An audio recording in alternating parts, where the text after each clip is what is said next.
Steve Cooper, and welcome to another Rank Success podcast.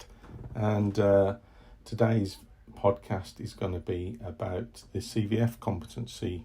We're emotionally aware, so I've called it It's Emotional. So with that in mind, I just want to set the context as well for any noises. As I say in some of these podcasts, I'll bring them to you from a little boat I've got on the south coast, and occasionally it can be windy, occasionally the seagulls can be loud, and the ropes on the boat will creak occasionally from time to time, as may the neighbouring boats. So just to set the scene with that, as I always say also with these podcasts, your time is really valuable. So if you want to listen to this and the other podcast, you're more than welcome anytime. But if you want to take a quantum leap forward and get match fit and hit the ground running with your promotion preparation, then you may or may not be aware that I do some digital guides on my site, ranksuccess.co.uk, and you can download a Sergeant's Toolkit and a Inspector to Chief Inspector Toolkit with everything you need to get match fit in whatever time you've got available. And there's also a 4-hour masterclass, a recorded masterclass. So with that in mind, one of the competencies for the for promotion that you'll probably face if you're being assessed under the Competency and Values framework, the College of Policing's framework, is we're emotionally aware. And it seems to be that there's more and more of a focus around that now today, certainly with the implementation of that competency for first-line managers, second-line managers, third-line managers, and of course it is definitely a skill, a competency, an attribute of more successful managers. And people say anecdotally that generally the further people go up organisations, then generally the more emotional intelligence they've got. Some people also say that they're more likely to be sociopaths and psychopaths, but that's a conversation for another day. So we're going to focus on this competency today. And just to kind of tune in with you again and get you in the zone, competencies communicate how an organisation wants its people to behave. So there are 6 competencies for you going for Sergeant, Inspector, Chief Inspector, and they dictate, in short, how the police service wants you to behave. So they're the modern guidelines for behaviour as a modern cop, Sergeant, Inspector, Chief Inspector.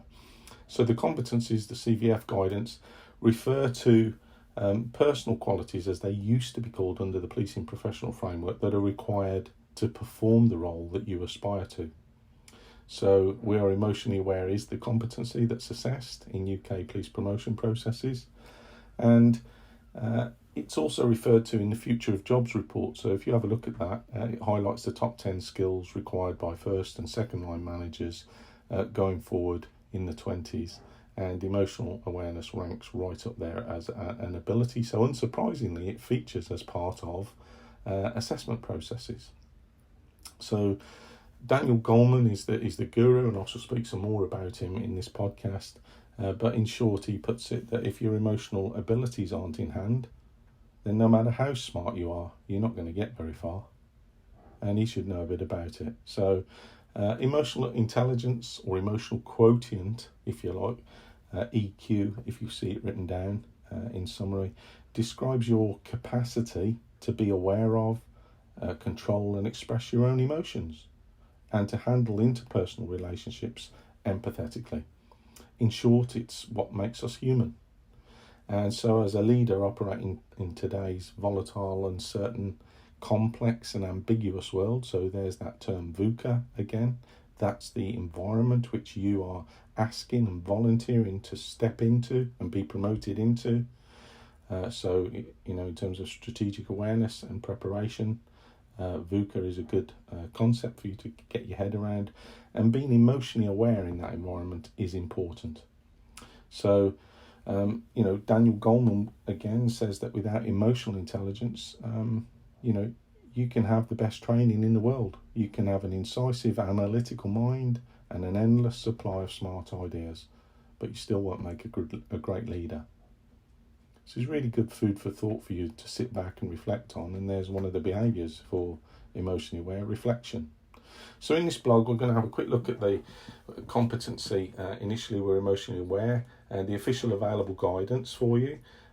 followed by perhaps a more in-depth deep dive into the different elements of emotional intelligence, so that you can surface from this podcast or save and exit anytime you like and come back into it a little bit more aware about why it's important and how you're going to be assessed, and some of the background information to help you prepare for your opportunity. So the College of Policing, when they introduced the competency and values framework, so more of a shift essentially from the old PPF, which was personal qualities, through to more values-based focus, they said that at the time that the purpose of introducing the CVF is to adapt policing to new demands and challenges and ensure we achieve the highest standards of professional conduct. So that's what the College of Policing say about it, and that's the overall reason why it was introduced. It sets out nationally recognised behaviours and values for assessing police promotion candidates, and for Sergeant, Inspector and Chief Inspector candidates, the federated ranks, these competencies are assessed at level 2 of the CVF. Not always, but I'll allude to that in another podcast. Sometimes they're assessed at different levels, and I'll do another podcast around that. But generally, from the College of Policing, and generally as far as I'm aware, people for those ranks are assessed at level 2. The College of Policing actually gives some descriptors for this competency, and they're important for you to kind of get hold of. And when you're preparing your examples or your evidence or your stories, as I call them, because they have to be complete stories with a beginning, a middle and an end, where you're looking to provide evidence to support the case for you being promoted, they actually give some descriptors to help you and to kind of guide you with that. And they are as follows. And the 6 of them, and in short, they say, I consider the perspectives of people from a wide range of backgrounds before taking action. I adapt my style and approach according to the needs of the people I'm working with, using my own behaviour to achieve the best outcome. I promote a culture that values diversity and encourages challenge. I encourage reflective practice and take the time to support others to understand reactions and behaviours. And I take responsibility for helping to ensure the emotional well-being of those in my teams.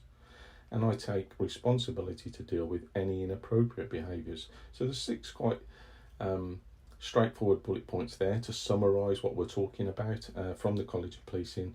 And, you might argue that at first glimpse, it just appears to be a list of statements.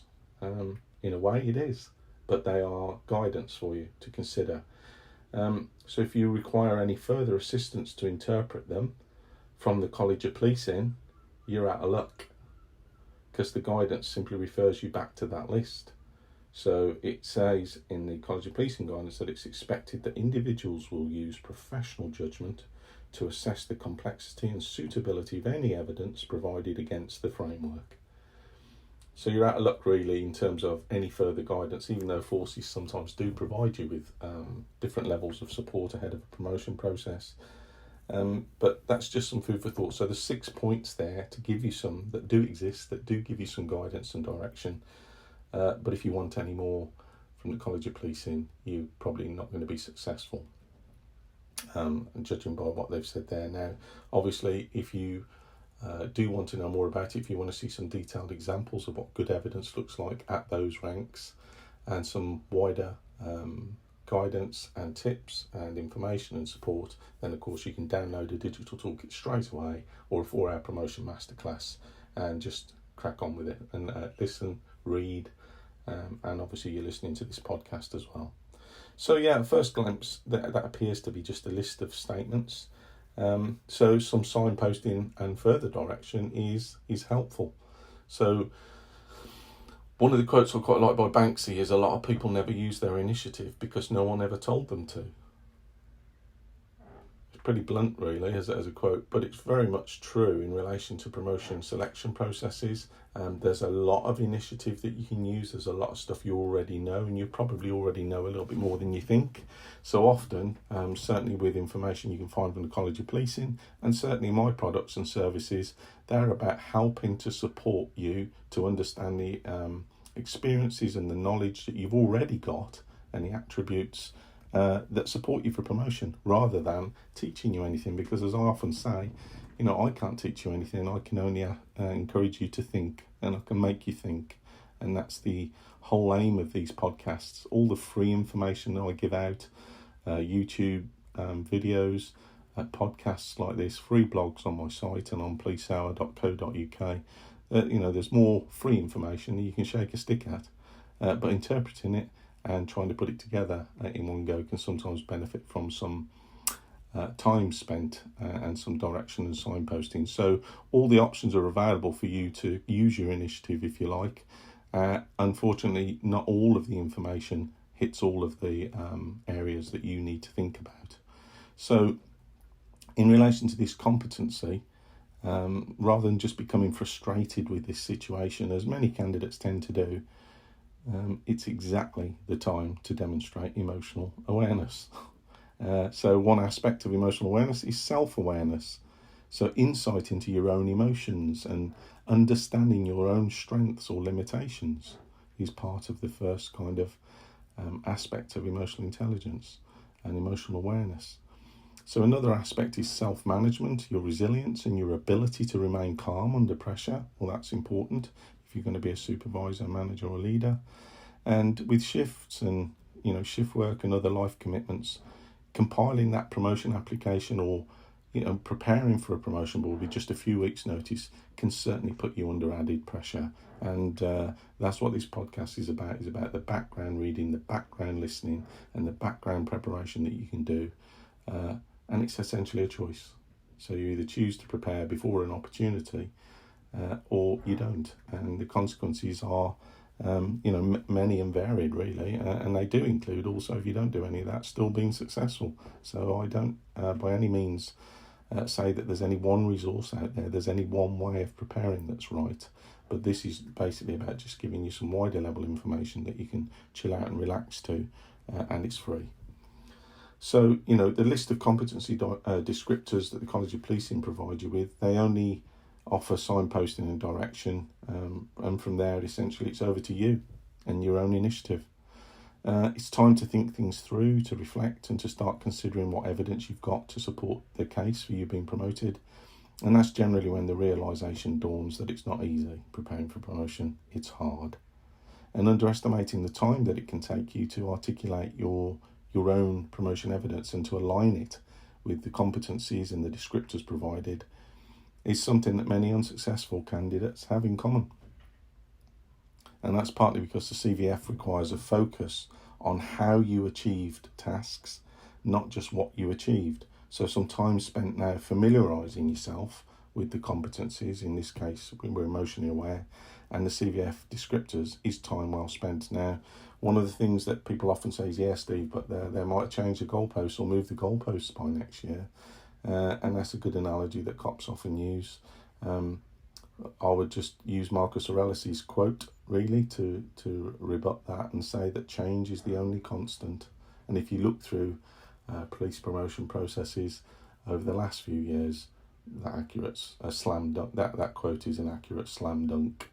Change is the only constant, and I've alluded to that in various aspects of free material and in the digital toolkits that you can download. So any progressive organisation really will change the process by which it selects and promotes its individuals to leadership positions. And that's certainly true of the police service. Yes, it's sometimes summarised as moving the goalposts, and no matter which selection process or framework for promotion is in place, you only have to scratch the surface of the topic and you'll find some really strong held views and opinions either way. And in recent years, yes, various different frameworks have been used to assess promotion candidates. And as I've alluded to previously, aspiring metropolitan candidates have had to contend with different changes in the last few years alone. So, the Metropolitan Performance Framework, the Metropolitan Leadership Framework, and now the Competency and Values Framework. And quite rightly, cynical cops sit there and go, well, what's it going to be next year then? What's the point in me preparing now when they're going to move the goalpost next year? And really, that's just a personal and understandable position But if you've already passed the promotion exam or got qualified for promotion, then at some stage you've still got that intention, certainly if you're listening to this podcast, to go for promotion.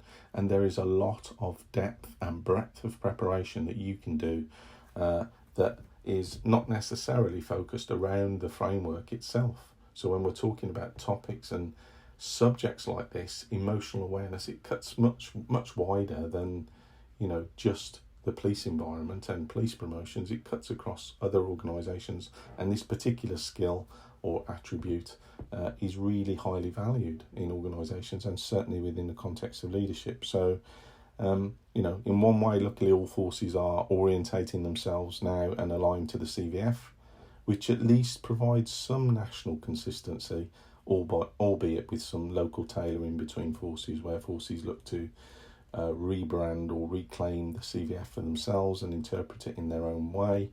And then mix and match it with various things such as, strengths-based questions, etc., etc. And it's emotional, and that's why I've called this emotional. It is emotional. It can be wearing down. So, little and often is really good with this. This is why I'm doing these podcasts. Little and often helps. And, when I say it's emotional, one of the quotes is a West African proverb to say, well, for news of the heart, look at the face. And often you can see in people's faces, when they're preparing for promotion, or where they've been successful in promotion, or where they've not been successful in promotion, you only got to look at the face. And as an emotionally aware person with a degree of empathy, hopefully a high degree of empathy, you can pick up, how people are feeling just by looking at the face. And as I say, all of this stuff has been known for thousands of years. So, quotes by Socrates and, West African proverbs, all this stuff was known a long time ago. There's nothing new under the sun, so to speak. But the best candidates, in my experience, have confidence. It's what I always work with them on, developing their confidence. And that often comes from, knowledge and experience. As a little equation, knowledge plus experience equals confidence. And generally what I'm always working with candidates, and that's what this podcast and my services and products are all about, is filling knowledge gaps. Most cops have got the right experience to go through a promotion process, but they haven't got the knowledge. There's massive gaps in knowledge, or significant gaps in knowledge from time to time, or just lots of different gaps, little gaps, that collectively make up one big gap. So working on your confidence is really important, and it's often underestimated. And confidence has its roots in the depth and breadth of preparation for interview opportunities and assessment centres. And it's often, for me, the single biggest thing that makes the difference. And, when people give me feedback, and you can listen or read my testimonials on the site on ranksuccess.co.uk, you'll see that lots of people feedback that they felt so much more confident having downloaded a toolkit, sergeant or inspector, chief inspector, or watched the masterclass, or downloaded the bundle of all of it. It's a supercharging confidence tool. So, today we're talking about one aspect. Those resources help you fill your knowledge gaps around lots of areas. So, going in and being interviewed with only a superficial knowledge of your competency being assessed is a choice. And it's in the same way, it's a choice to develop your understanding well ahead of your board. So there are two choices there. I always look at some of the emotions when I say it's emotional. Happiness, delight, and elation, absolute elation, are associated with promotion boards. People often feed back to me, and I'm over the moon, Steve. Over the moon. I'm on top of the world. That's the kind of stuff I love to hear. Because, as I say, it's emotional. But those people who prepare effectively for promotion opportunities often stand out from their competition. They just set themselves apart. So it's always a pleasure when, certainly for promotion panels, when they have in front of them a candidate who's clearly well prepared, who can persuade the panel via their responses to questions that they are the leader, the manager and the supervisor the force is looking for. And, it makes their decision to promote you over other people easier, because in the 45 minutes available, you simply made the best of opportunity by the work you did before and the depth and breadth of it. And of course, staying on the emotional side, on the other side of the coin, disappointment, anger, frustration are also prevalent in the aftermath of promotion boards. or even if you're supported for promotion and then you don't get through. So being told you were unsuccessful in a selection process can really feel sometimes like the organisation has rejected you. And some candidates react emotionally to that. Bitter, angry, disappointed. They need a breather to go away and come back. So, for those with the growth mindsets, so the ones that believe they can still achieve it in spite and despite of this setback, the sting of disappointment, if you like, is short-lived and alleviated with time. And they reflect on the whole experience and commit to using a fresh attempt, utilising any feedback and learning gained to do it again better and differently. And you will see lots of evidence of that on my website, where people have tried and been unsuccessful, and after a short period of time in a conversation with myself, or having downloaded the toolkits or watched a masterclass, it suddenly unlocks all the things they've been doing wrong, and they think about things differently, and they can apply that growth mindset to doing what needs to be done. So where else are you going to get some kind of guidance and support from? Well, your force instructions that you get given and the CVF guidance published by the College of Policing should provide you with some overall guidance and occasionally some golden nuggets, tips, and definitely insights. So it's definitely worth doing some intelligence gathering around the process itself and reading in fine detail the precise, exact, specific instructions that you're given. So, I'll allude very, very quickly to the fact that sometimes when you do a promotion application, they say write in 400 words per section or give us a 750 word overview. When people have sent me draft applications and said, Steve, I can't understand why I didn't get through this, it's sometimes as simple as, well, I've just run the word count over it, and instead of 750 words, it's 796 or 801 words. Or in a 400 word example, you've gone into 407 words. Now, depending on how your force approach that, if it's going to be fair, you've been given the instructions, they've been specific, they've been detailed, they've been focused, and the view sometimes taken is that you can't read simple instructions, or you were too busy, is probably the reality of it, doing work, you didn't take enough time off, and you didn't actually absorb the detail. It happens, and it happens a lot more likely than you probably think. So although those documents can provide you with some golden nuggets and tips and insights, here's the thing, it's sometimes not enough. So we're emotionally aware might be a new competency on the police promotion scene, but its importance in terms of underpinning communication and trust, and importantly leadership, has been known for years and years. So hence why this podcast and reflecting on emotionally aware or emotional quotient, this competency as part of your preparation helps you prepare. Okay, so if you're going to be assessed around your capacity for emotional intelligence, you may not want to rely on the competency guidance alone. Seizing the opportunity to discover more about its relevance to leadership helps you to interpret the competency descriptors and align your promotion evidence to ensure a much better, snugger fit, if you like. So we're going to do a little bit of a deeper dive and a slightly different take on it, because I always encourage people to step outside of police promotion guidance, step outside of the CVF framework and anything the College of Policing have to say about it. Why is that helpful? Well, I've alluded to Daniel Goleman earlier on, and Daniel Goleman was writing about intelligence years and years and years ago, and how it alludes to good leadership, good management, and building trust in relationships. So the deeper dive that I do, that I always encourage candidates to do before they go anywhere near the CVF or force instructions, is to have a look at the work of Daniel Goleman. And again, that's free. I've also done some blogs on my site and on Police Hour about being emotionally aware.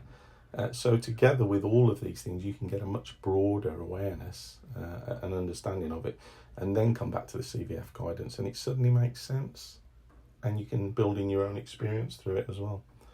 Okay, so Sir John Whitmore is a famous coach, and he's quoted here as saying, Few people travel far enough along the path of personal or professional development to realise their full potential. And I love that quote. I really do love that quote because, it's so accurate. And certainly in my experience, having been doing this now for 6.5 years, and working with people to get them through, time and time again, many people haven't travelled far enough along the path of their personal or professional development to realise their full potential. I'll even go right back on that and say I have conversations with some promotion candidates who do not have a CPD plan. And if they have, they can't describe what it looks like, sounds like, feels like. It just doesn't exist. So when we have an honest conversation, we realise they're actually at, square one. And they don't have a CPD plan in place. Well, there's a whole load there's a massive conversation to be had around that. So I quite like that quote because it's a great place to start. So well-read candidates. So I always encourage people to read. So you'll see YouTube videos on Reader's Corner. So as I say, your time is valuable. So I don't want you reading, War and Peace and the Tale of Two Cities, because it won't do you any good. But what I do is try and signpost and direct you to useful reading resources. So, subscribe to the YouTube channel and have a listen to some of the targeted reading that I encourage you to have a look at, because well-read candidates will be aware that Daniel Goleman defines emotional intelligence into 4 areas or aspects: self-awareness, self-management, empathy and social awareness, and relationship management, all of which are really important for you going forward for a promotion to first, second or third line manager positions. So self-awareness is around having the insight in summary to your own emotions and an understanding of your own strengths and limitations. Self-management, resilience to external challenges and upsets and remaining calm under pressure, as I alluded to earlier on. Empathy and social awareness, so understanding other people's perspectives and emotions whilst having good listening skills to aid more effective communication. So understanding others' perspectives, well, that's a direct lift for the CVF from Daniel Goleman, if you like, incorporated into the guidance. So as I say, if you look at Daniel Goleman's work and then go back to the CVF, you'll start to recognise some of the language, some of the themes, and the relevancy of this that we're talking about. So self-awareness, what's that all about? Well, leadership in 2 words: know thyself. So that's a 2-word kind of attribute that was known years ago, and whether that's it's been attributed to lots of people: Socrates, Aristotle, Plato. Know thyself, leadership in 2 words. So, self-awareness, Stephen Covey describes self-awareness as our capacity to stand apart from ourselves and examine our thinking, our motives, our history, our scripts, our actions, and our habits and tendencies. So that's what self-awareness is, as described by Stephen Covey. Now, self-awareness is about how accurately you can assess your emotions. It's about being conscious of what you're good at and what makes you tick, whilst accepting and acknowledging that you still have things yet to learn. Ergo, a promotion candidate. It's about stepping back and thinking about how you're responding to situations. So, reflection, how you come across to others, what's your impact on other people, and how they respond to you. Do you understand this? Self-aware people understand themselves, and this helps them understand people around them. So Janet and John, pretty basic stuff there, but getting honest feedback, including soliciting negative feedback from people, is a good way to develop self-awareness and insight. So how might you do that? Well, as a promotion candidate, I mentioned CPD, and within CPD there are a whole load of things and activities that you can actually engage in to develop your self-awareness. So I'm not going to whip through all of them. I'm going to whip through some of them. So the various CPD instruments, tools or methods that can assist with self-awareness and raising it is Myers-Briggs Type Indicator, so MBTI, and that's an introspective self-report questionnaire with the purpose of indicating differing psychological preferences in how you perceive the world around you and how you make decisions. So the best reason, if you like, to choose the MBTI as part of your CPD is to discover your personality type. And hundreds of studies over the past kind of 40 years have proven the MBTI to be, as an instrument, to be both valid and reliable. So in other words, it measures what it says it does, validity, and it produces the same results when given more than once, so reliability. So that's one tool you can use. More common one known, perhaps the 360-degree feedback. So 360-degree feedback is a useful source of learning about yourself from the perspective of other people you work with. So a typical 360-degree feedback in your own HR department or People Services Centre, whatever they call them these days, is something that can be arranged perhaps through them. Certainly for developing people, they should have a facility or a scope to help you with that. So a typical 360-degree feedback is conducted via a questionnaire, and the results will score you on personal attribute themes such as leadership, teamwork, communication, decisiveness, and adaptability. The important thing to remember with all of these kind of things is if you choose to use them for your CPD as part of preparing for promotion, or more broadly, it's just a snapshot. So, it gives you a basis from which to recognise your strengths and take action to improve in areas requiring development. So, if you are going to throw a 360 out or get a 360 out to people that you manage or people above you or below you, and you want their feedback anonymously, there's little point in getting upset if it comes back and it's not what you think thought you wanted. So there's your emotional intelligence kicking in straight away. Is understand it's only a snapshot, it's valuable advice, and it enables you to change and to develop. It is not something personal. Johari's window is another kind of tool for you to use, or instrument. So if you've never heard of it, viewing yourself through Johari's window is useful to gain insights into your own behaviour and that of other people. And in short, as a description, the window has 4 quadrants, with the aim being to expand your knowledge of yourself, your known self. So that's a couple of aspects, if you like, that you can use to raise your self-awareness. There are many others, so go and have a look at those and see where you think you might be best placed to use your time, your valuable time. So I've alluded to Socrates as part of this.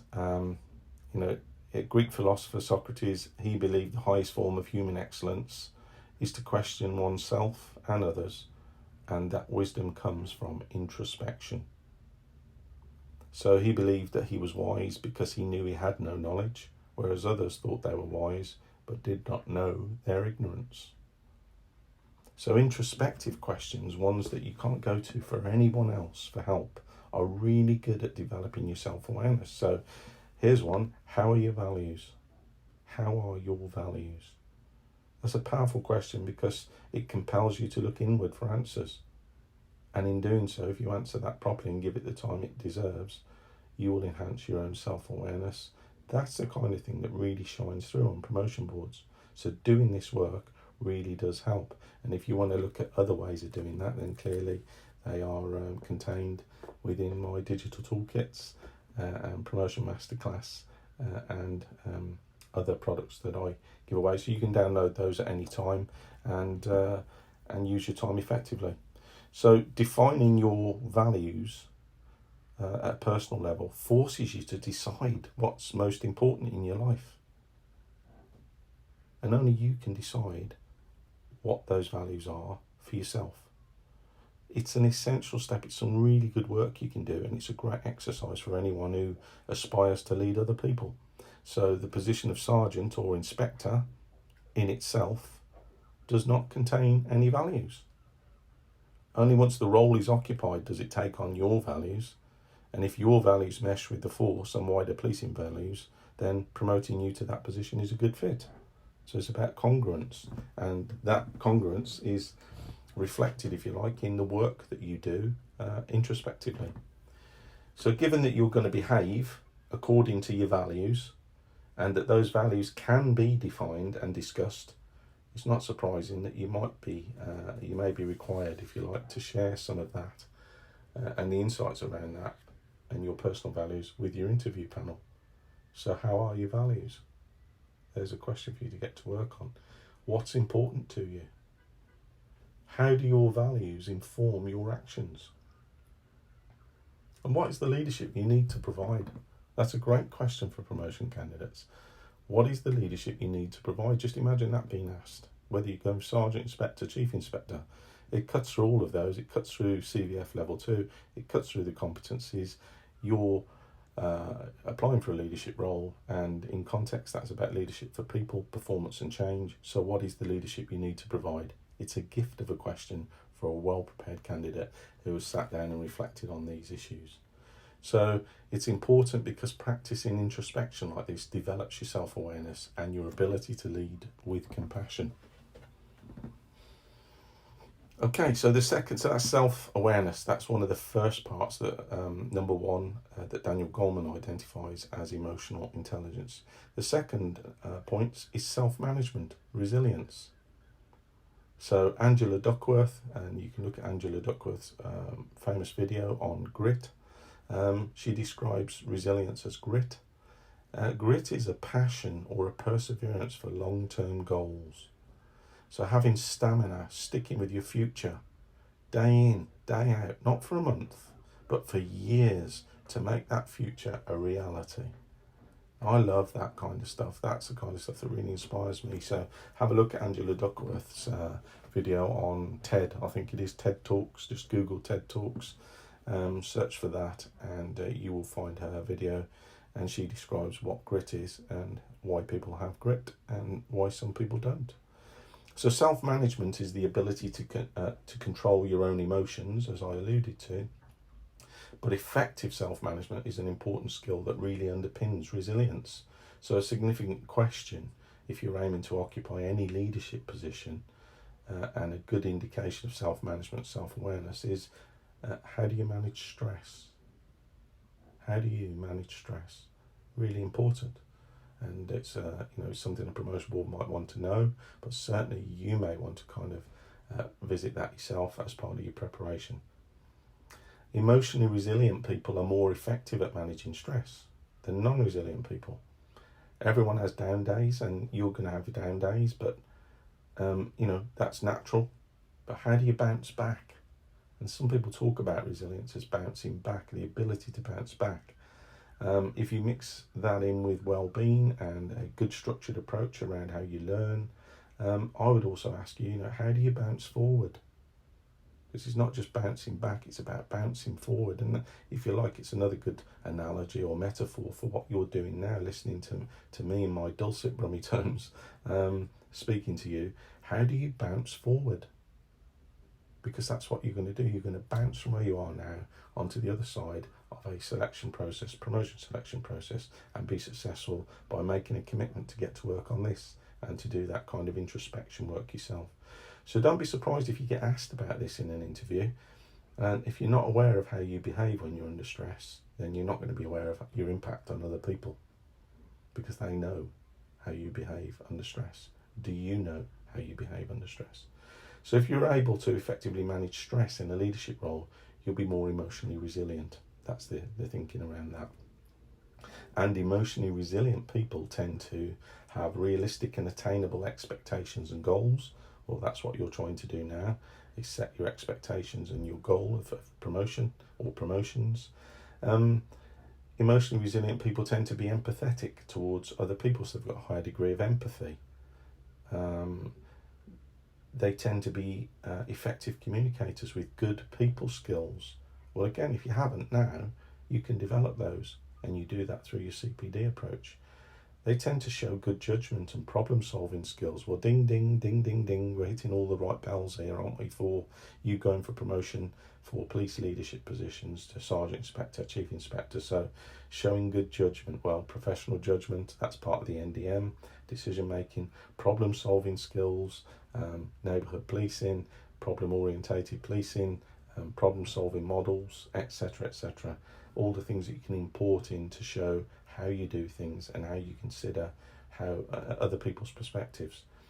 And emotionally resilient people tend to feel in control of their lives and good about themselves. So that's what you're actually doing now, is trying to maintain control over your life by preparing for a promotion opportunity that will come along in front of you at some stage. So linked very much to that resilience aspect is mental toughness. And, mental toughness can be defined as the ability or the inner quality, if you like, that enables individuals to work hard and to stick to their long-term goals despite difficulties and despite obstacles and barriers that they encounter. It's a collection of attributes that allow a person to persevere through difficult circumstances. So, difficult competitive situations. Well, assessment centres, promotion interviews, and to emerge without losing confidence. So, for example, not all candidates succeed at their first attempt, as I alluded to earlier on, but they do then succeed with their first time after adopting some of this approach, or downloading a digital toolkit and doing a deep dive into preparing effectively for promotion opportunities the first time. And that generally fills the gaps that are missing, and they're able to make adjustments.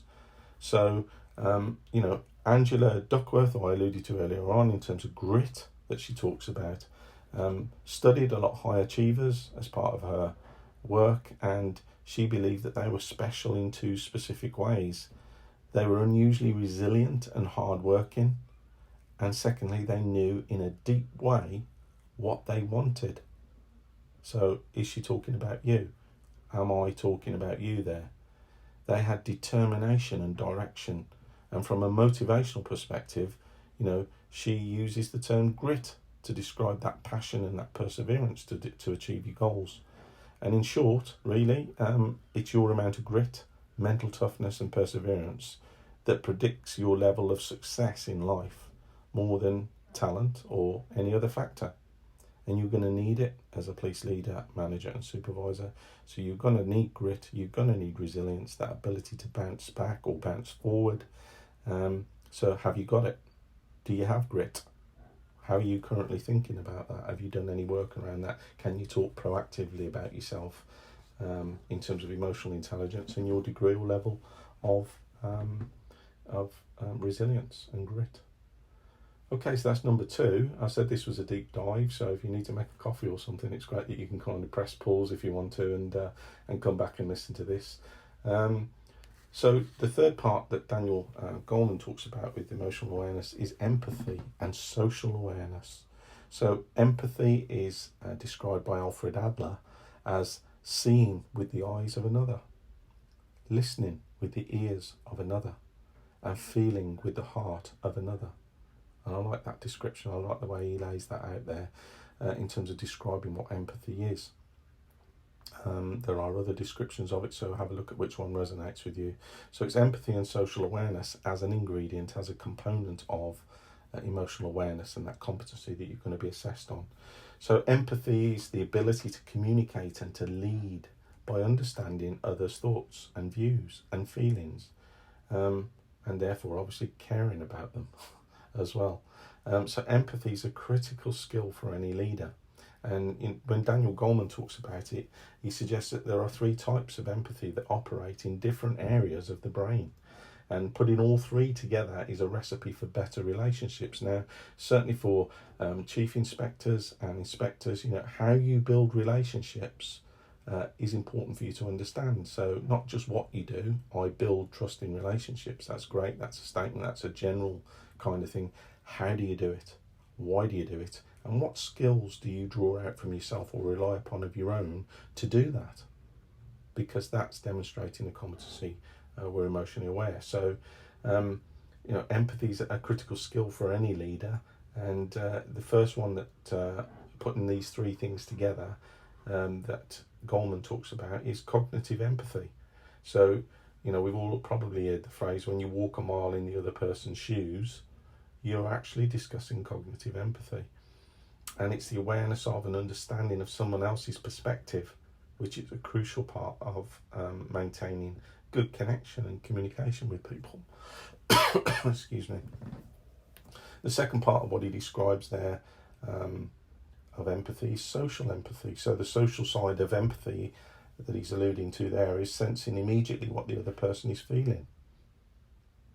And that's how you create a rapport with another person. So you may have done this through interview training. You may be a trained detective. You may be able to do this with interviewing techniques and questions. But you're only going to ever really have a genuine rapport if you pay full attention to the other person. And that can be hard, certainly in a busy police environment. And it's, perhaps the second or third person you've interviewed that day. So listening attentively is a skill. And, Goleman says that poor listening habits are like the common cold of leadership. So are you a good listener? Do you have any examples of where you've done that? Is it something you can start thinking about now to develop, enhance your ability to do that and to demonstrate through doing that some social empathy? Now you might be listening to that saying, yeah, I know all about that, Steve. I'm a trained coach. I've done all this as part of the theory. But you might also be listening to this and going, I never knew that. Oh, that's a good point. I'm going to jot that down and develop my understanding around that.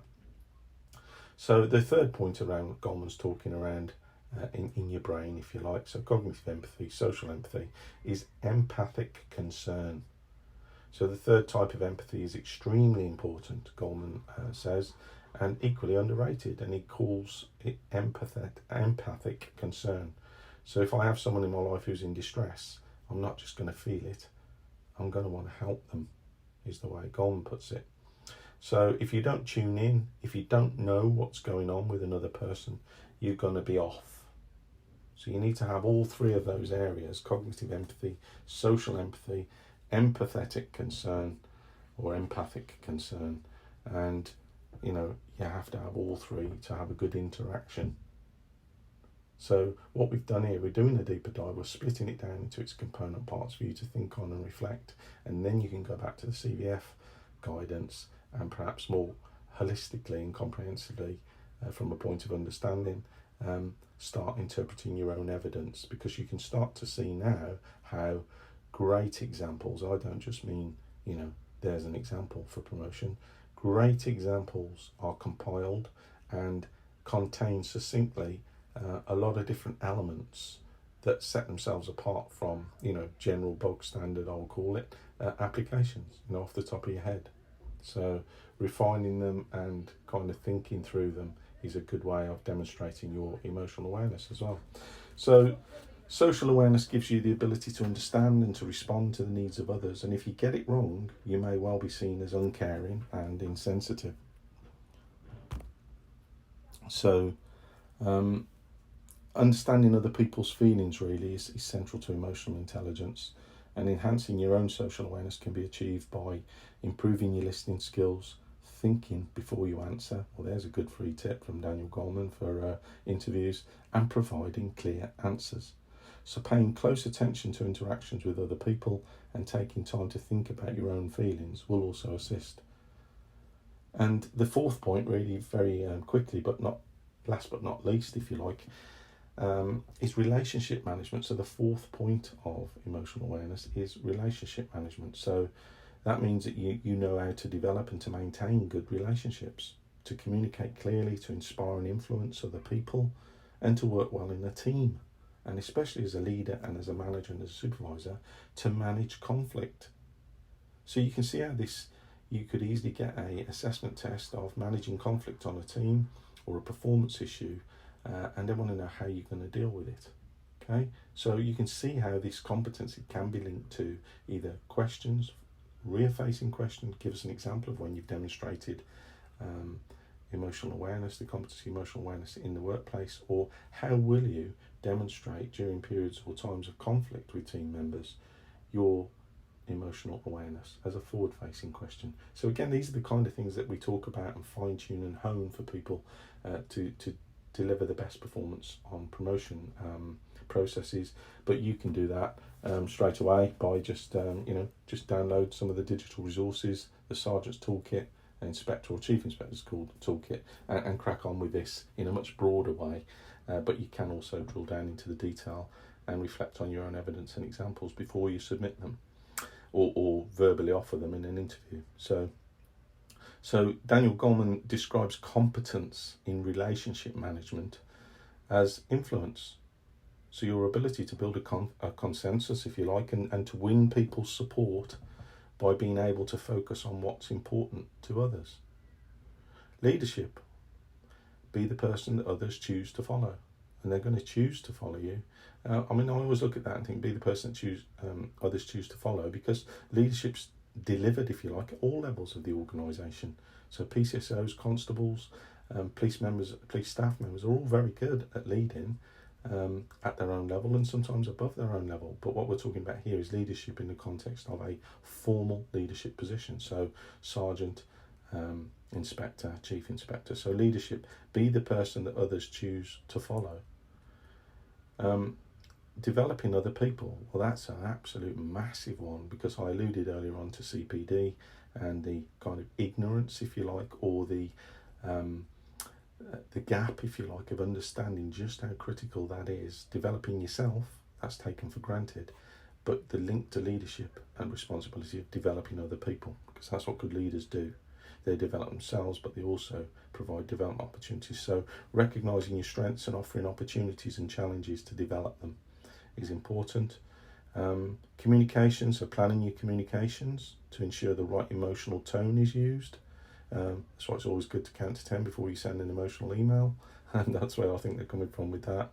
But also, more importantly, particularly through difficult times of change, and sometimes there's a bit of a vortex of change going on, and certainly if you look at it strategically as, volatile, uncertain, complex and ambiguous world that you're operating in, and in the policing environment, it can be really useful to ensure that the right emotional tone is used when you're trying to deliver difficult messages with your team members or manage them through the stages of change. So all of these things overlap, but we're talking here at the competency of emotional awareness in a kind of deep dive. Conflict management, there it is again. So realising when conflict is arising and taking quick and decisive action to resolve it. It's always more difficult if you allow conflict to fester. You've got to kind of nip it in the bud. You should be able to nip it in the bud. That's the easiest time, as difficult as it might seem, to deal with it. And teamwork and collaboration. So, defining your success criteria in such a way that everyone can make their own unique and valued contribution. So that's around relationship management. It's the fourth ingredient of emotional awareness. So, just reflecting on that, it is a competency in the Competency and Values Framework and the guidance published by the College of Policing. It is one that you may find yourself being assessed on either directly or indirectly through assessment exercises, role-play exercises. So doing this work will help you in terms of the depth and breadth of your preparation to be better, to close your gaps around this particular competency and to deliver the best performance you can on the day, which is what the name of the game is. That's what they want to hear on the day, and that's what they want to see, and that's what they want to feel, is that you're an emotionally aware and connected and developed individual. Okay, so it's time really, if you like, to surface. We'll come up for air to surface after that deeper dive into the subject. I will be looking at the other CVF values in my podcasts, in future podcasts. So just try for yourself now, revisit the CVF competency descriptors that I alluded to at the beginning for we're emotionally aware, and consider for yourself how important it is, and how that competency, emotionally aware, underpins communication, trust and leadership in the position that you're going for. Okay, well that's quite a lot of food for thought there in this one, and as a kind of final reminder, as I say, yes, I'm talking about this, I'm sat here on my boat talking about this, and it's food for thought, and it's one way of you learning. So reading is one way of learning, listening is another way of learning, reflecting is a great way of learning, and it's a kind of indicator of emotional intelligence. Don't leave out reflection, so do the work, do the reading, challenge yourself, ask yourself introspective questions. You'll find lots of examples of those in the digital toolkits, and that is the work really that really makes and allows people to shine in relation to this competency, and more importantly to do the work that's necessary, because just reading the digital toolkit is not going to make you a great leader, but what it will do is raise your self-awareness, one of those components of emotional awareness, for an interview, and get you match fit, so that you can talk a little bit more informed about this rather than saying what you think it is. And a lot of people going for emotion just say, emotional awareness is the ability to manage my own emotions and or the emotions of other people. When, as you've just heard, it is so much more than that. And it's a really important attribute for you to first understand its importance and then to get to work on developing yourself and your abilities in that area. Okay, thank you for listening to me, and I will be back with another podcast in due course. And until then, take care and stay safe.